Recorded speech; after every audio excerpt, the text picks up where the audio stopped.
Hey everyone. So in this video, I want to kind of go over the MLA questions that you all posted.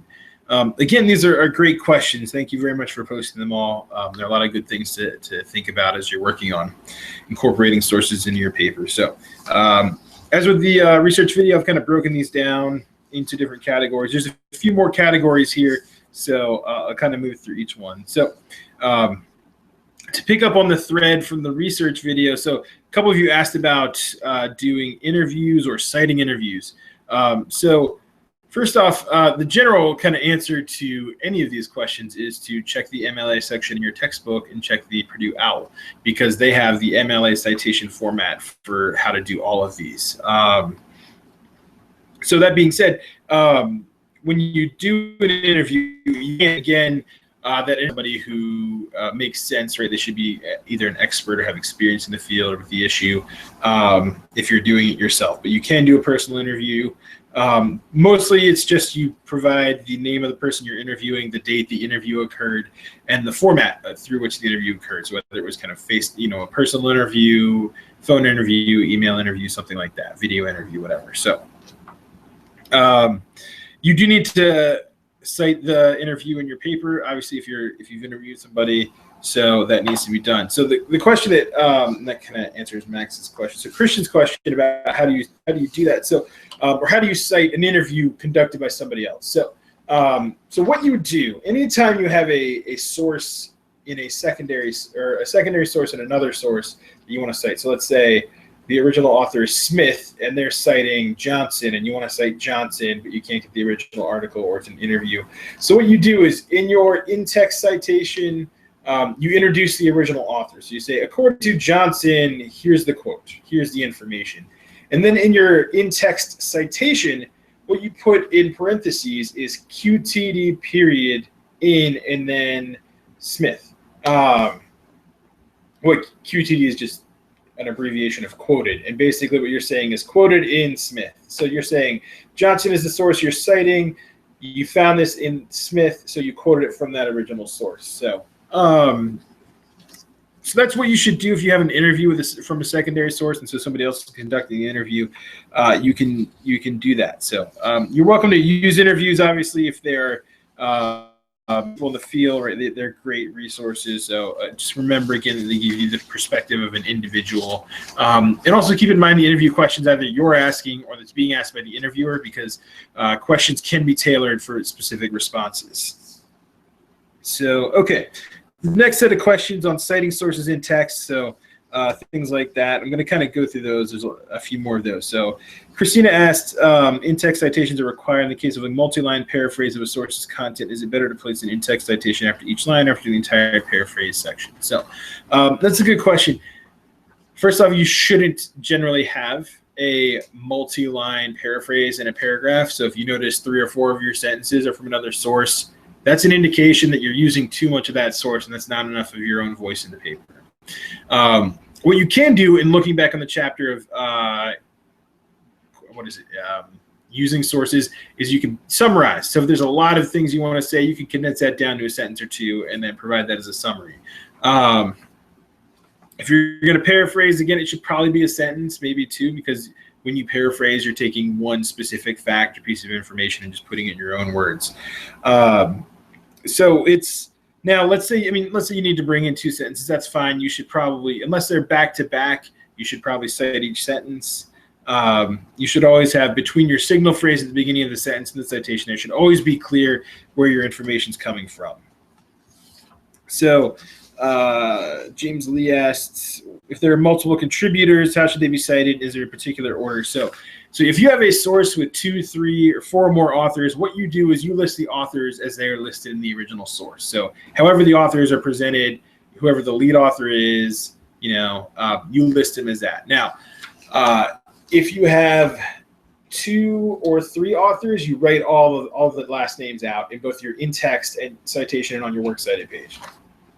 So let's say you have Wade, Thompson, and Smith, right? So you would write them out, or Way and Thompson, okay? In both those cases, you would write out the authors. But let's say you have 4 or more authors. In that case, what you do, you put the lead authors, whoever's listed, let's say Johnson is listed first, you would put Johnson. And then after that, you put et al. And that indicates to your reader that there are more authors out there. And if they want to find all the authors listed, they can just go to the original source. So that's basically shorthand, because sometimes you will look at, if you look at some studies or experiments, written up, things like that, you might have 10 or 15 different authors that all contributed some part to the process. So you don't want to be spending tons of your paper listing every single person. So you follow whatever the original source does. Whoever's listed first, second, third, you follow that same order. If it's more than 3, you put the lead author, whoever's listed first, and then et al. To indicate that there are more than 3 authors. So let's see. Kayla asked, this is a good one. How do you cite, or how do you format sources, the titles of sources? So basically, in MLA, you use italics and you use quotation marks. And you use italics for the title of any major work. So if it's the title of a newspaper, a magazine, a website, or I should say a publication, like an online newspaper, magazine, a book title, an album title, a video game, a movie, a television show. You're getting the idea here. If it's the title of a major work, you put that title in italics. Okay. What you would put in quotation marks are smaller pieces of larger work. So if you're citing an article out of a newspaper or magazine or academic journal, the title of the article would go in quotation marks. If you're citing an episode of a show, a title of a song off a musical album, those would be in quotation marks. Those are smaller parts of larger work. So, and that's an indication for your reader as to what type of source that is.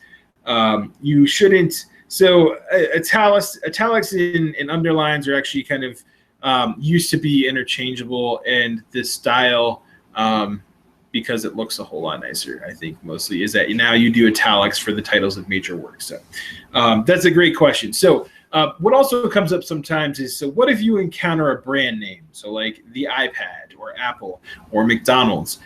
In that case, you don't actually need to italicize it. And what you do is you write it out the way that the brand name is written out. So if you're rating Adidas and it's in all caps, you would write out Adidas in all caps. If you're doing an iPad, it would be a lowercase I, a capital P, and then a lowercase a and D, right? So you do whatever the brand does, and you don't need to italicize that. So, all right. James Ryan asks, about URLs and citations. Okay, so yeah. So some of these questions that I'm going to come back to is because teachers are lazy. Or not lazy, but it's tough because MLA changes. MLA actually just put out the 8th edition in April. And so what we're working with in Everything's an Argument is the 7th edition. Most people are still in the 7th edition, but there's been new changes again to MLA. And so there's 8 editions of MLA. So things have been changing for years. And that's in part to kind of deal with the new types of sources out there, right? So how do you cite a YouTube video or an online journal and things like that? But so a lot of these things, like including URLs, how to cite page numbers, that kind of stuff, are often holdovers from older versions of MLA. And so teachers will be like, well, I've known that for 20 years, so we're just going to keep doing it that way. I don't care how MLA does it now. So the rule I usually say is obviously listen to your teacher, since you're writing for them for a grade. And if your teacher wants to use an older version of MLA or APA or whatever, right, if they have something weird that you're like, well, I know that's not how it's supposed to go, do it, right? But in terms of general MLA, the reason they don't use URLs and why you don't need to use URLs is because URLs continue to change, right? As things get archived, the URL changes, the URL dies, sites go down all the time. So that's why providing author, title, date of publication, all that kind of stuff is more effective, because then you can use that information, at least try and find something if it's still online. But yeah, I generally don't ask that you use URLs because they're clunky, they get in the way, and they change so much. So don't worry about using URLs. So let's move on. So, okay, Jacob. So same thing, Jacob asked about block quotes. And can you use block quotes in this paper? It's a longer research paper. So yes, with an asterisk next to it. So if you feel like you have a source that has a lot of good information, you really want to bring in a block quote, I'm not going to stop you from doing so. That being said, your paper's word count should probably be on the longer end and not the shorter end. It's pretty obvious when somebody uses a block quote or multiple block quotes to pad their paper.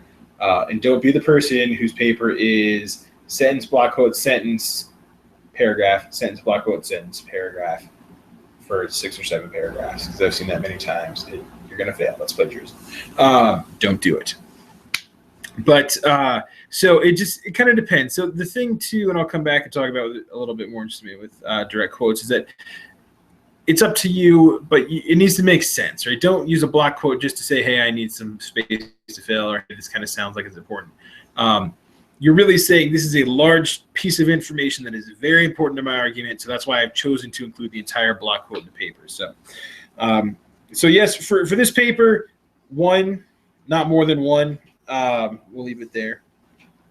So, okay, and then, so kind of along those lines, Talisha asked about how to cite or how to format quotes. So you don't need to, the quotes should obviously, if it's a direct quote, it should go in quotation marks. And if it is a quote within a quote, so if you, like, let's say you're citing a newspaper article and they have, I don't know, the word, performance, performance in scare quotes, you would put a single quotation mark around performance to tell your reader that this was putting quotation marks in the original source. And then you have quotation marks around the entire direct quote to indicate this is all directly from another source. Now, the only time you would italicize or format a quote differently or anything like that than just having it formatted in the same font as the rest of your paper is if the source originally does that. So if you have, if a word or a phrase is italicized in the original source, you would keep those italics, and then you, at the end in brackets, you would put SIC. Or if they make a grammatical mistake, if they spell something wrong, same thing. You would keep it, you would write it as it is in the original source, and you put SIC at the end, and that tells your reader that that is how it appears in the original source, in the original text, and you are just replicating that when you're citing the source. So, so along those lines, so the Sage Publishing, and Talisha also asked about how to cite social media. So the Sage Publishing article that was part of yesterday's assignment, I believe, one of the readings, has a nice chart breakdown on how to cite social media posts, which you can definitely use. Now, it gets a little bit more iffy when you're using reposts and retweets. So in every case, if you can, try to cite the original post. So, okay, now number 3, so kind of building off of what I was just talking about with the block quotes. So summarizing, quoting, and paraphrasing, how to kind of integrate and bring in your sources into your actual paper. So let's see. So Emma asked, is there a better kind of way to cite? So there's really, as the chapter talked about, you can summarize, which is taking a large chunk of information and kind of condensing it down for your reader into a couple of sentences. You can paraphrase, which is basically taking a direct quote or information or statistic and putting it in your own words. And then you can direct quote. Now, which one do you think you should use? You should actually probably use all 3. Also, which one do you cite? You cite all of them. Okay, no matter whether it's in your own words or it's in the author's original words, you have to cite your outside sources in the story. If you don't, that's plagiarism. So now really what I recommend is a good blend. So going back to the kind of the question of the block quote, with any direct quote, if really you're thinking, does the author say it in such a way that this information is so important that I want to maintain their words? I want to have it in, my paper in the way they say it, because I think it's really powerful. It makes a strong statement. It helps me to support a claim, something like that. So then you want a direct quote. If the information is important, but it doesn't really need to be said verbatim, or if trying to bring the information in a direct quote and integrate it into your paper a way that makes it sound horrible and wouldn't flow or is grammatically awkward, paraphrase, right? So you cite the source, but still you can bring it in. So, and I tell people the best tactic is a good blend of paraphrases and quotations. If you have too many quotations, it's going to sound like you're reporting on a bunch of other people's sources, and you're going to lose credibility, right? We're going to lose your voice in all the quotations, which often happens. On the other extreme, if everything's paraphrased or summarized and nothing's a direct quote, it's just going to sound like it's a lot of your information. And even if you have those sources, it's not going to be clear that you have, information that's really supporting your claim. So you really want to have a blend of both. It varies kind of on your topic and your sources, and really in each case you need to make a call as to whether you think it's important to directly quote it or paraphrase it or whatever. So, but again, I'll emphasize this: no matter what, it needs to be cited. You need to have an in-text citation. With all direct quotes, you need to have a signal phrase. So that is a phrase in the beginning of the sentence that introduces the quote. Do not drop a quote in your paper and just say, oh, here's some information, right? You have to tell us probably context. Who is it? Where is it coming from? Why are they credible? Why do we care about this information? So the important thing, too, is to make sure that you don't have so much outside information that your voice isn't clear. So and this kind of goes as well with Dree's question about, 7 sources. So how many times should you cite them? How much of the paper should be an outside source? And again, that it depends on your topic. There is no hard and fast rule. But definitely I say, most around a quarter should be outside information. A lot of it should be your writing. And remember, you're using these sources as support for your claims. You are making the argument. This information should be backing you up. This is different from, say, just a straight research paper report where you find all this information, you just kind of dump it into a paper. We need to see your voice, and that's the big thing. So you can use more than 7 sources. You can cite a source once or twice, but I would say really except in extreme circumstances, I would never cite a source more than twice in a paper. Because then you start relying too heavily on that source and their voice takes over. So so these are great questions about how to use your sources, but again, it's going to depend a whole lot on what you're doing, what sources you're looking at, things like that. So, and this kind of I think goes along with Iram's question as well. So how do you cite sources? So for flow, really, that's where the paraphrase comes in, right? It's, I'm not asking that everything be a direct quote, and it really shouldn't. Some direct quotes are important and good to have, but really, paraphrase and summary are your friend because they can help you bring in information in your paper in a way that's going to make it work well without having it sound horrifying and super awkward or anything like that. So, okay, so questions about the works cited page. I got some of those too, so we move on to those. So Joe asked, should it be double spaced? Yeah, so your works cited page, basic format, okay. The works cited page should be its own separate page at the end of your paper. At the top of that page in the middle, same size format, font, and everything else should be the words works cited, which is different from a bibliography in that everything we see on your works cited page should be cited in your paper and vice versa. If it's cited in your paper, it needs to be on the works cited page. So at least 7 sources cited in your paper and then listed on the works cited page. So on the works cited page, you don't number anything. You don't use bullet points. What you do is you use a hanging indent. And if you don't know how to do that in Word, it's actually pretty easy. Just Google it. I'll tell you how to do a hanging indent. And then you list your citations you go alphabetically by whatever the first word of the citation is. Now, you're either going to have an author or a title. That's the only 2 things that will ever start a citation on your works cited page. So whatever is listed first, you list it alphabetically by that. You do ignore articles, you ignore a, and the, but everything else, the first major word is what you go by. I'm not going to go through the works cited, how to do each thing because you have the MLA guide in your textbook and you have the Purdue OWL. Those are both available. This also seems the perfect point to say, hey, what about EasyBib? What about Son of Citation Generator or the Microsoft Word works cited page? I'm not going to be honest; those all kind of suck because they're not great, and they don't do everything right. Obviously, I'm not there; I can't see what you're using, so it's up to you. And you can use those resources, and I'm not saying you can't. But also, it's very evident to me most of the time when people have used those resources because their works cited pages look horrible. So it's your responsibility. If you want to use one of those generators, you can, but you need to go through and double check your citations and make sure they are actually in MLA format. Your works cited page looks like it should.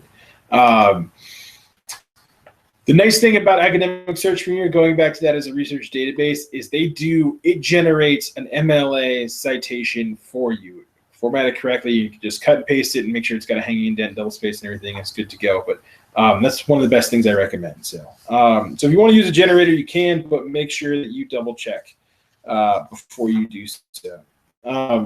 Okay. So Christopher asked kind of some general stuff about capitalize the first word. I'm assuming so. You capitalize every major word in a title or the author's name on a works cited page. So, you know, titles of publication should all be capitalized. So make sure everything is capitalized there. Other styles do it differently, where it's not all capitalized, but MLA they want you to capitalize every major word. I already touched on his question about shorter works titles. So just kind of going back to his earlier question about abbreviation. So if you have a term you're going to come up with a lot in your paper, you know, and you want to abbreviate it, the first time you introduce it, you write it out in parentheses, you put the abbreviation, and then from there you can use the abbreviation, and people will know what you're referring to. You shouldn't abbreviate your sources. You should always kind of write everything out. There are a few things, if you look at the works cited page stuff, right? You do shorten a couple things like addition and things like that. So, but check your MLA guide, check the Purdue OWL, and that kind of stuff. Okay. Let me see if there's any other questions about the works cited page. Okay, so the last set of questions are kind of interesting questions, more about basic MLA format. So, so Danielle asked, has it always been a single space for punctuation between sentences, or is that just the difference between MLA and APA? Actually, I don't believe it's the difference between MLA and APA. What it comes from is when we used to use typewriters. When people use typewriters to type, you put 2 spaces in between because that allowed you to go back and make edits and mistakes. And this is a practice that has held over way too long with people using word processors, because you don't need to worry about that anymore. You're not using a typewriter. You can edit it digitally. So that's where that comes from, and that's why you shouldn't do it anymore. Stop doing it. Don't do it ever. Single space between your sentences. End of story. So, so I think who asked? Oh, John asked about the Purdue OWL. So in terms of the formatting of the date on the header and on, I believe, the date on your works cited page for your sources, MLA asks that you write day, month, year, and you write it out. So, you know, 2 July 2016 or whatever. So now, again, this kind of goes back to maybe you had an older instructor that said it doesn't matter. I'm not super picky, but it does matter if you're doing full MLA formatting. So it should be the last line of the heading. Oh, I don't know. Maybe you're asking about the body of the paper. So in the body of the paper, you do not have to write it out that way. In the body of your paper, you can write out a date. You just say, you know, July 2nd, 2014 or whatever is fine. So, but in the MLA heading and on your works cited page, those dates should be listed that way. So, and then the last question, Alexandria asked, about omitting the first page number. So again, that's one of those older holdovers from an older version of MLA where you used to not include the first page number because you had the MLA heading. That has since changed, and so that's just kind of an update in terms of MLA. So yeah, I mean, just include it on the first page, include it on all pages in your paper, include the works cited page. So, you know, so I think that's all the questions. But again, just as with the research questions, if you have further questions, post them in the Unit 2 discussion board. Feel free to email me. You know, the MLA section of your textbook, the Purdue OWL, those are 2 great resources for a lot of general questions about MLA, how to do in-text citations, how do you do your works cited page. So use those resources. They're free. Well, your textbook was not free, but the Purdue OWL is free. So use those and check them out. And, you know, let me know if you have any questions. Otherwise, good luck drafting. And again, I look forward to seeing what you come up with.